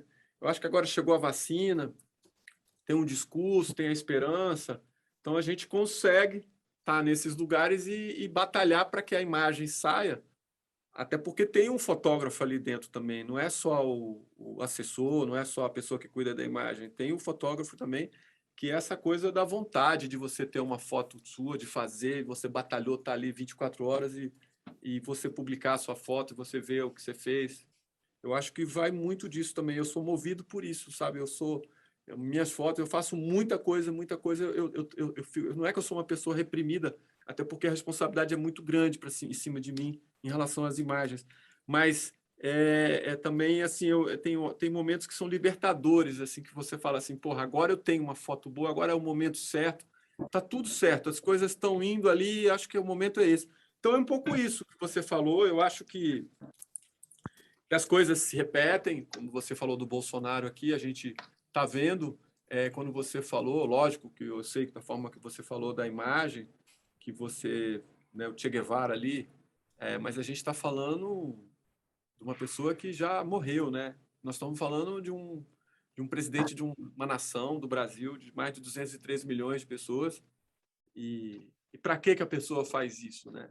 Então, qual é a imagem que ele quer dele, que o Brasil vai ser respeitado como? Uma imagem dessa, né?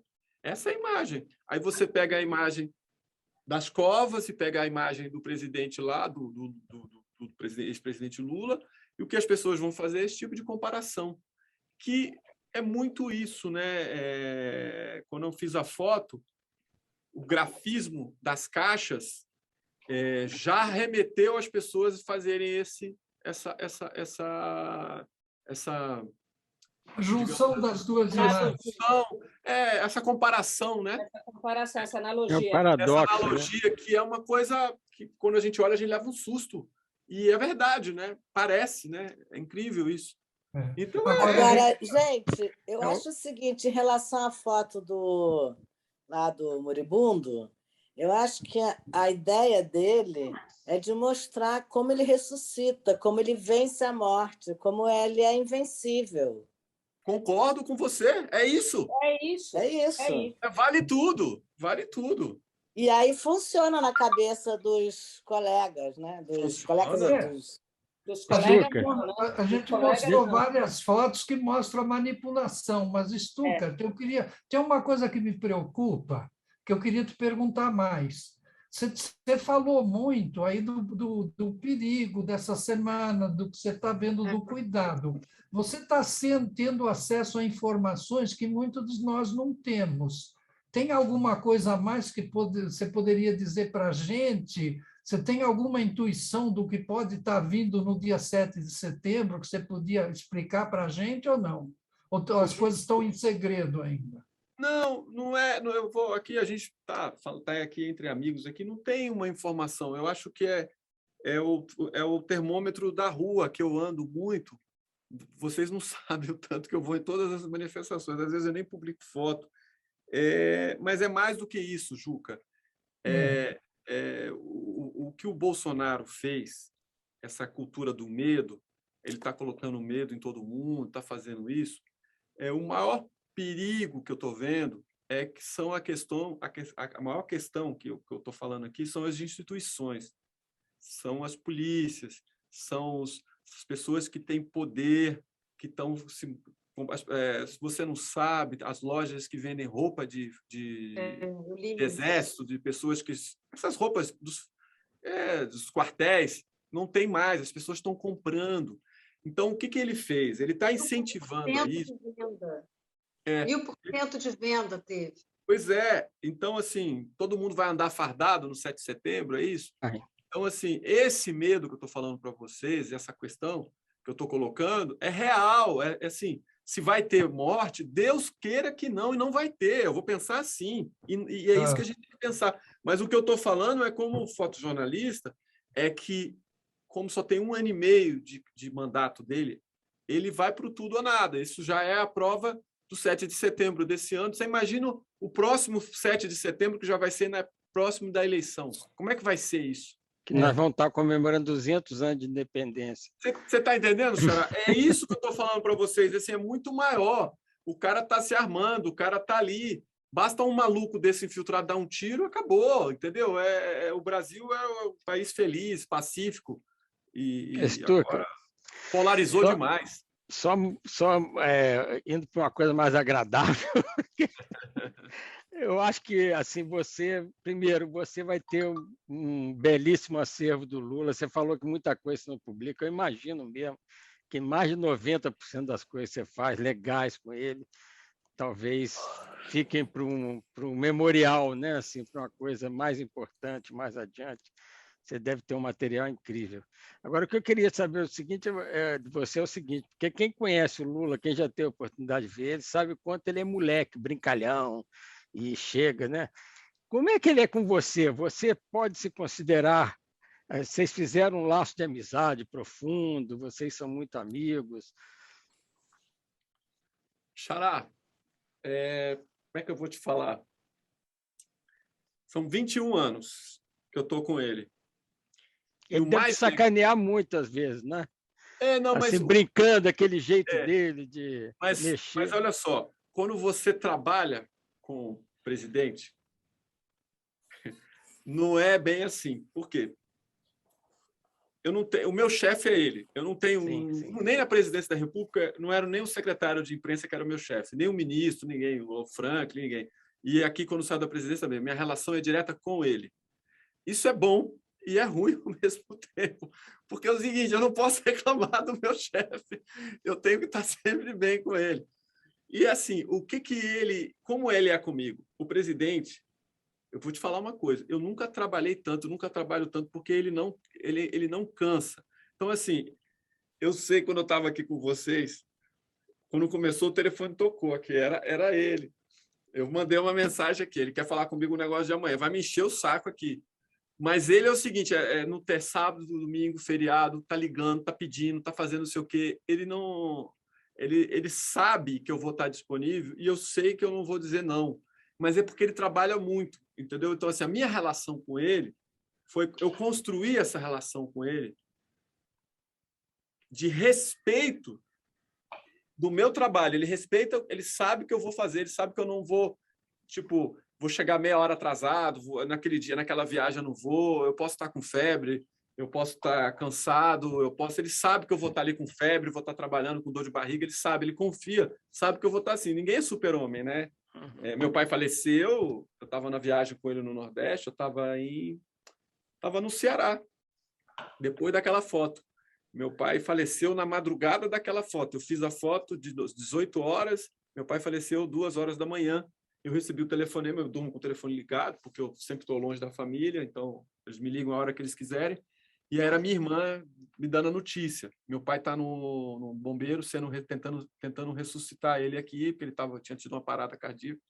E eu falei para mim, fiquei no telefone com ela, e aí de manhã eu acordei, falei com o presidente, enfim, me confortou, ele falou na mesma hora, vai lá ficar com a sua família. Eu falei, olha, presidente, eu vou terminar o que eu tenho para fazer aqui, vou trabalhar com o senhor aqui, tem mais 3 pautas, vou pegar meu voo 6 horas da tarde, o senhor vai embarcar às 6 também, às 18h30, eu vou para Brasília. Ele falou, você não precisa voltar. Eu falei, não, tudo bem. Eu falei, não, tranquilo, vou ficar com a minha mãe, enfim. Fui lá, aí, velório de manhã, enterrei meu pai foi cremado, dormi, no outro dia eu peguei um avião e fui para Bahia terminar a viagem. Falei para ele, eu estou fazendo o que o meu pai faria. Você termina, o que você começa, você termina. E ele falou, não faça isso. E aí, essa relação que você falou, o que acontece? O fotógrafo, ele é chamado para fotografar o aniversário do filho, do neto, o aniversário dele, da primeira-dama, o Natal, o Ano Novo. Então, você está em todos esses eventos. E você não é convidado para a festa, você é convidado para estar lá para registrar aqueles 8 anos do governo, da importância dele. Só o que acontece? como você está ali, você acaba se envolvendo nessas datas de intimidade, que o segurança não vai estar lá dentro da casa, o chefe do cerimonial, vão estar lá os convidados dessa autoridade, que no caso é o presidente, e eu fui estando nesses momentos e a gente, né, e aí ele começou a me chamar para jogar bola. Eu não sei jogar bola, não entendo nada de futebol e tinha medo dos caras quebrarem a minha perna, eu não poder trabalhar, ficar com a perna engessada. Então eu ia lá, fingia que estava ali, jogava ali um pouquinho e estava sempre com a máquina. E ele falava assim, mas não é para você trazer a máquina para a Alvorada. Eu falei, presidente, se eu não trouxer a máquina, eu não vou vir, não adianta, mas eu te chamei para jogar bola, como é que você vem com a máquina? Eu falei, presidente, então vou fazer o seguinte, só me chama, quando o senhor me chamar, eu vou vir com a máquina sempre, o senhor vai saber disso. Não, então tá bom. Então eu já criei essa relação, ele já me chamava para jogar bola, mas eu estava fazendo foto, eu estava ali naqueles momentos de intimidade dele, tomando banho de piscina e tudo.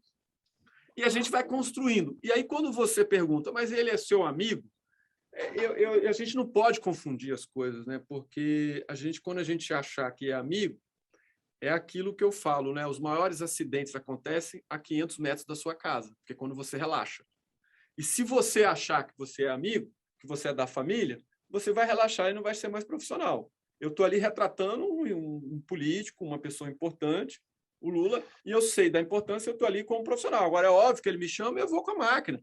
Posso até me divertir ali, mas eu sei dividir essas duas coisas. Então, eu acho que foi isso que deu muito certo, de eu estar nesses lugares, e ele sempre me chamar, eu estou ali, e não confundir amizade com profissional. E é óbvio que depois de 21 anos você cria uma relação muito grande, né, de afetividade, eu acho que é mútua, né, acredito da minha parte, a gente acaba tendo um carinho, porque ele me conquistou quando eu estava no começo do governo, eu estava numa viagem, não lembro qual foi, tinha, sei lá, a G8, e aí ele estava lá na mesa, lá almoçando com na época era o Bush Filho, estava Hu Jintao da China, estava Angela Merkel, na época era o Putin, não era o Medvedev, não, era o Putin, estava lá os 8 maiores presidentes, as 8 maiores potências estavam ali, e eu estava lá.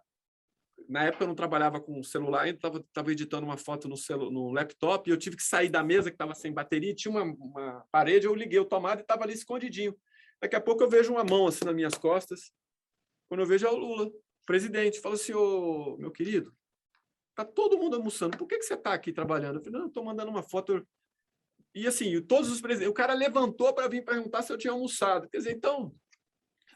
E eu tive que sentar na mesa e fiquei com o laptop escondido na perna, assim, para ele ver que eu estava comendo, porque eu não estava nem a fim de comer, eu estava a fim de mandar a foto, porque a gente ia voar. Naquela época, o avião dele não tinha internet ainda. Então, é isso. Você vê, o cara está lá com os 8 maiores presidentes e o cara se preocupou com um fotógrafo que não tinha almoçado. Quer dizer, quantas mil coisas ele tinha na cabeça, ele se preocupar se eu tinha comido. Então, são coisas que as pessoas vão conquistando, né? Você vai vendo o lado humano, que é muito grande. Agora, ele tem um lado humano muito grande e é uma pessoa que cobra muito. Então, é bom, é ótimo, porque você está sempre atento, né?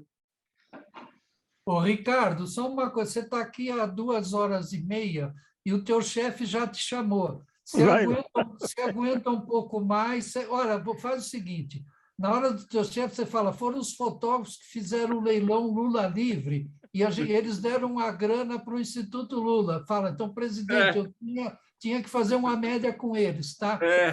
Você aguenta um pouco mais? Você aguenta um pouco mais? Aguento, lógico. Para mim é um prazer estar aqui, só tem fera aqui. Tem 4 perguntas que vão ser minhas, vão ser para o final. Eu vou esperar se alguém vai querer perguntar mais alguma coisa. As 4 finais são minhas.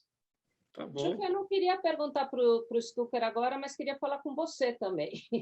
Pode falar. Uma fotografia sua, né? Porque a gente está falando do Lula, tudo, mas tem uma fotografia sua, quando o Lula começa a discursar em São Bernardo, que eu acho que ela é fundamental e acho que ela é vital para os dias de hoje, que é quando você fotografa um grupo, acho que eram metalúrgicos que estavam ouvindo o Lula, e tem um deles que está com a bandeira do Brasil aberta, esticada em cima do peito, né? Inclusive, acho que estava meio chovendo, né? E ele está esticando, né? E eu acho que naquele momento, né, o Brasil estava retomando para si os símbolos da pátria que também os militares tinham proibido. E eu acho que agora a gente está de novo nesse momento, né, em que o Bolsonaro se apropriou, né, dos símbolos do Brasil como se fossem deles, e a gente precisa um pouco se reapropriar deles. Então, eu acho que essa tua foto desse momento do surgimento do Lula, que o Stuquinha devia estar com o pai acompanhando criança, porque ele é super jovem. Aquela foto é de 79, o Stuquinha falou que tinha 8 anos. 9 anos, 79 anos. Então, 9 anos. Já tinha uma máquina fotográfica. Só para terminar um instantinho, Juca, e eu faço muito um paralelo das tuas fotos daquela época com as fotos que a gente está criando hoje, inclusive as fotos do... Desculpa, mas do Stuquinha, né? Que ele está um pouco... desculpa te chamar assim, mas não temos tanta intimidade, mas dessa questão um pouco, dessa narrativa que você criou lá em 79, que eu revejo muito, faço essa analogia, é um outro momento, mas as fotos que o Stuquinha está fazendo. E, Stuquinha, você, com todo respeito, né, é quase o pintor da corte do Lula, né? Os reis viajavam com seus pintores e o Lula tem você, e ainda bem que tem você, né? Mas em cima do que a gente está falando do símbolo da bandeira, que eles pegaram a bandeira para eles, a camisa da seleção brasileira, que eu acho uma tragédia isso que eles fizeram, em alguns eventos do presidente, eu tenho tentado colocar... Ô, Juca, eu posso atender o presidente aqui? Gente, só um pouquinho. O presidente está no Viva Voz aqui, vai dar um abraço, boa noite. Ah, não! Não! Dá um abraço, Stuquinha, um abraço para todos os companheiros e manda eles se prepararem, porque eu estou mais bonita agora, eles vão tirar foto e nós vamos vender mais cara agora. Então, voltando agora, a gente caminha para o final. Quem que você admira em fotografia? Quem são teus ídolos na fotografia?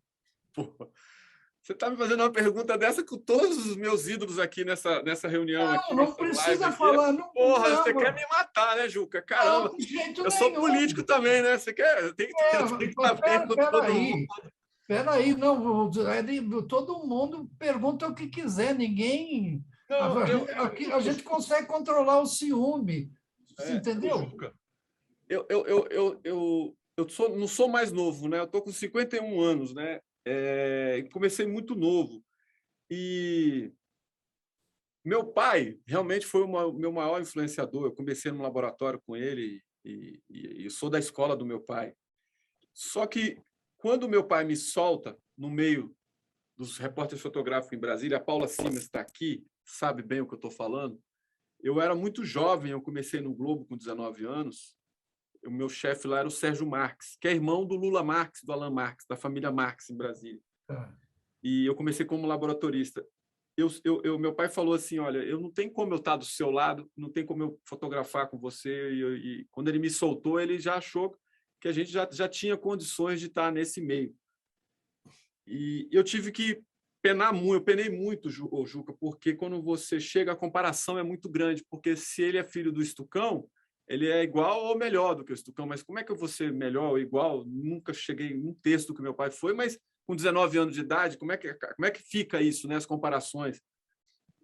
E eu sempre tive uma oportunidade na minha casa de sempre, na época, comprar muita revista, não tinha internet, e eu adorava viajar para o exterior e eu gastava meu dinheiro todo comprando revista, porque eu gostava de ver quais eram as tendências. Eu sempre fui um fotógrafo, para a época, muito técnico, sempre devorei muito manual de câmera fotográfica e tudo mais. E o meu pai, né, o Stucão, o Hélio Campos Melo, que foi um grande chefe, eu aprendi muito com o Hélio, o Jorge Araújo, que fiz muita viagem, que foram fotógrafos que eu viajei pelo Globo e eu encontrei. E fotógrafos que me ajudaram muito, que eu aprendi muito, o Antônio Ribeiro, que trabalhava na Veja, o Egberto fez um trabalho do Fernando Henrique incrível na eleição, né, na época que a Veja era a Veja, que publicava aquelas fotos maravilhosas, e o Ricardo Belial. Cadê o Belial? Está aqui. Belial, eu adorava ver a revista. Você não trabalhou na Manchete? Você não publicava as fotos na revista Manchete? Uns cromos, umas fotos lindas. Sim, o meu xará querido. E eu ia a Brasília e sempre estava em contato com seu pai. Seu pai era uma referência para mim lá. Incrível! as fotos dele, como as suas fotos me influenciaram. É incrível isso. Os dois Ricardos aqui, porque eu falava assim, nossa, um dia será que eu vou ser fotógrafo como esses caras aqui? Porque tem meu nome. É engraçado isso, né? Eu estou aqui também, viu, meu irmão? Ricardo, olha o Egberto aí, ó. Olha o Egberto aí, ó. Eu estou aqui, viu? Ó, e depois que eu vi aquele trabalho do... meu irmão. Olha ele, então. E o trabalho que o Rogério Reis fez no Carnaval... O Rogério Reis também está aqui, Ricardo. Pois é. E tinha um fotógrafo, que todos devem lembrar muito, que era o Aníbal Filó. Porque como eu era um fotógrafo de Brasília, e eu viajava muito, e eles não gostavam de viajar, e como eu era muito disposto, eu viajava só com essas feras. Era o Ribeiro, era o Egberto, era o Jorge Araújo, Hélio Campos Melo. Encontrei com o Hélio, emprestei uma máquina fotográfica para o Hélio fazer aquela foto do Bush, pai com aquela cara na capa do Estadão. O Hélio estava com a máquina, eu emprestei minha máquina para ele. Então, assim, eu viajei com essas feras, muito jovem, e aprendi, e sempre são essas pessoas. E o Cartier-Bresson. O Cartier-Bresson realmente me chamou muita atenção. E tive a oportunidade de trabalhar com o Salgado, né? O Salgado, encontrei com o Salgado várias vezes. Mas as minhas referências, é óbvio, meu pai, e são esses fotógrafos que eu falei aqui. E não posso deixar de falar do Antônio Milena, que eu fiquei muito com Milena. Muito jovem com Milena. Então, são essas referências, as minhas referências. Legal. E, por exemplo, na música, o que você gosta? É heavy metal, rock, é bossa nova, samba, pagode? O que é que faz a tua cabeça na música? Tim Maia. Tim Maia. Eu fui no show do Tim Maia aqui no teatro com o Thiago Abravanel 8 vezes. Meu sonho, eu queria estar vivo para ir num show do Tim Maia. Eu adoro o Tim Maia. Legal. Mas no teu telefone tem música, quando você dá uma pausa de lazer, você bota o Tim Maia, isso te relaxa. A minha mulher, ela fica doida porque ela adora o Tim Maia também, mas eu adoro o Tim Maia, eu coloco muito o Tim Maia. O Tim Maia é um craque. Lógico, você tem o Chico, você tem o Gil também, enfim, mas o Tim Maia é o grande cara assim, para mim na música. O Brasil tem uma lista que é impressionante. Não tem como. O Gil, o Chico são amigos até, mas... só tem gente boa. Escuta, você falou da tua mulher, vocês estão morando em São Paulo, né? A tua mulher Não, é assim... eu sou casado 2 vezes, né? Eu tive minha primeira esposa, eu casei muito jovem, eu tenho 4 filhos, eu tenho 2 filhos do primeiro casamento. Eu ia te perguntar quantos filhos você tinha, 4 filhos. Eu tenho 4, o Pedro, de 26 anos, e o Ricardo, nosso xará aqui, Belial e o Malta. O Ricardo, o Pedro e o Ricardo, o Pedro de 26, o Ricardinho de 25, o Luca, de 11 anos, e a Júlia, de 6 anos. A Júlia e o Luca já são frutos do meu segundo casamento. Eu fiquei casado 19 anos no primeiro casamento e estou casado agora há 13 anos com a minha segunda esposa. A minha segunda esposa, ela fez ela me ajudou na minha carreira, porque ela é jornalista, e ela é uma pessoa extremamente ligada à arte. E já fez doutorado, enfim... tudo ligado à arte, cinema, e ela me colocou numa fotografia autoral com a questão dos indígenas, dos povos originários. Ela que me pediu para entrar nessa questão, que eu já tinha feito um trabalho lá atrás com os Yanomamis, quando eu estava na Veja, e ela me colocou nesse viés aí para tentar desopilar um pouco da política, porque como eu vivo 30 horas a política, então nos finais de semana eu viajava para as aldeias, muito perigoso, com pouco recurso, mas ela falava assim, você tem que ir, vai lá e faz. Eu falei, mas não é fácil, não tem produtor. Não, eu ligo e resolvo. Mas você chega lá, não tem ninguém, você tem que dormir debaixo de uma ponte, fazer. Eu sou muito doido com essas coisas assim. Apesar de ter uma cara de cidade, mas eu no meio do mato eu me viro muito bem.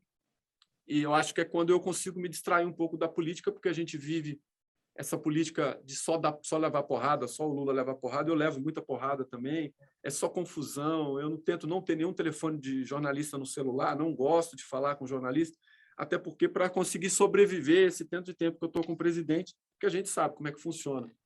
Então, essa minha esposa, ela é uma pessoa ligada e ela é muito crítica.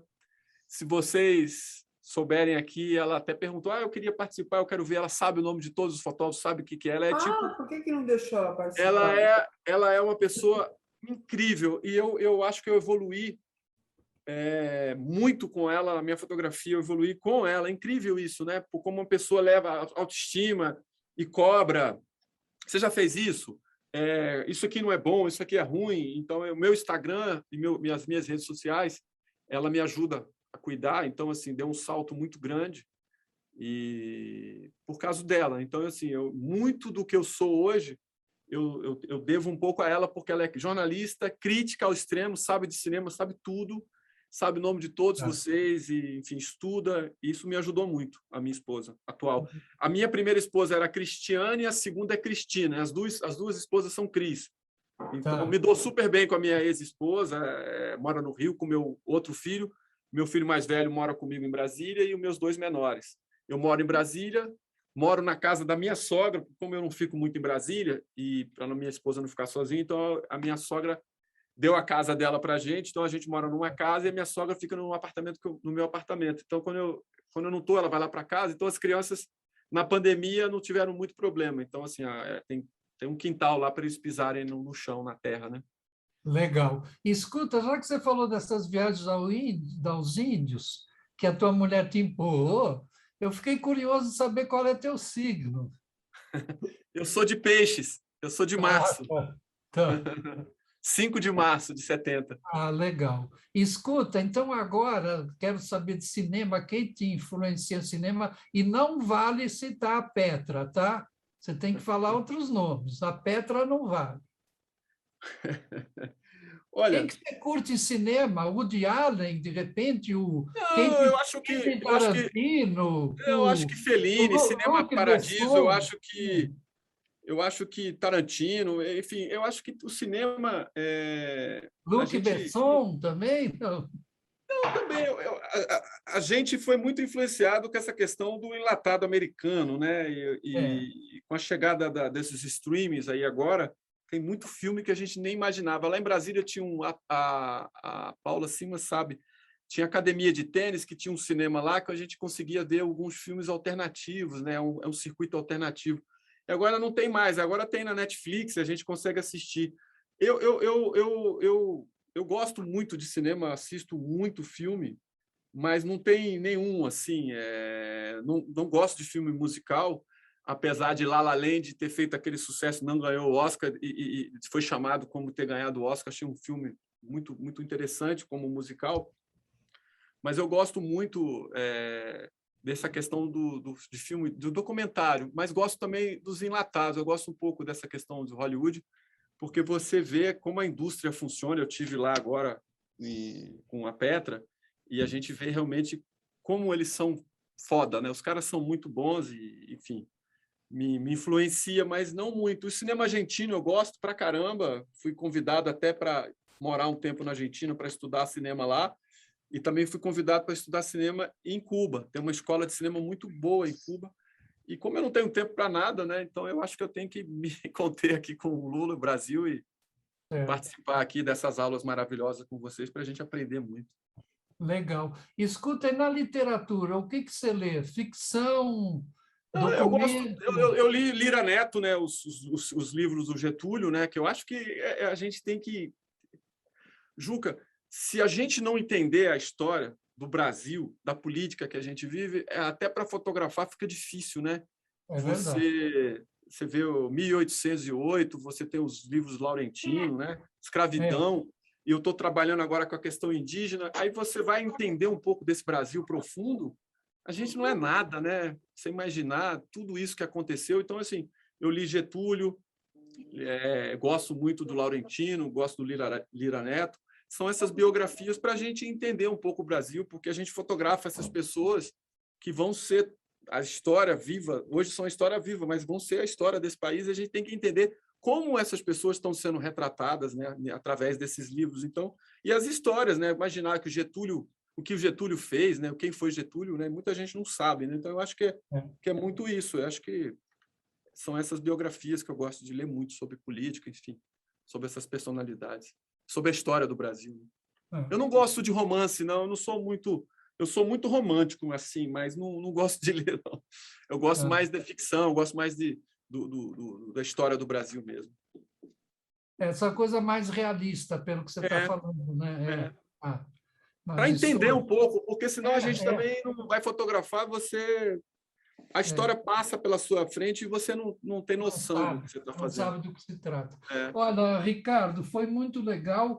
Eu acho que o interessante é que a gente deu um gancho da fotografia e política para chegar na tua, que, porra, dá um tapa no negócio no Bolsonaro ali. Eu acho que você criou um ponto de mutação.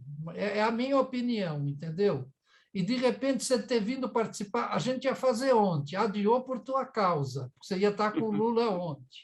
Aí, de repente, a gente entrevistou você a partir da tua foto, e isso está sendo gravado. O incrível é que, porra, é uma live com depoimento do Lula. Pessoal, isso não tem preço. Vocês não avaliam o que foi feito aqui. Eu queria muito agradecer demais vocês aqui. A primeira aula que o Juca... Foi o Hélio que me chamou, que eu não lembro quem era. Era a aula do Hélio. Foi o Hélio falando das fotos. Depois eu participei da aula do Juca, das revistas. E incrível, pessoas aqui incríveis. A Paula Simas, em Brasília, junto com André Duzec, que é uma fera, uma pessoa maravilhosa. São pessoas que marcaram a minha vida, apesar de elas não saberem.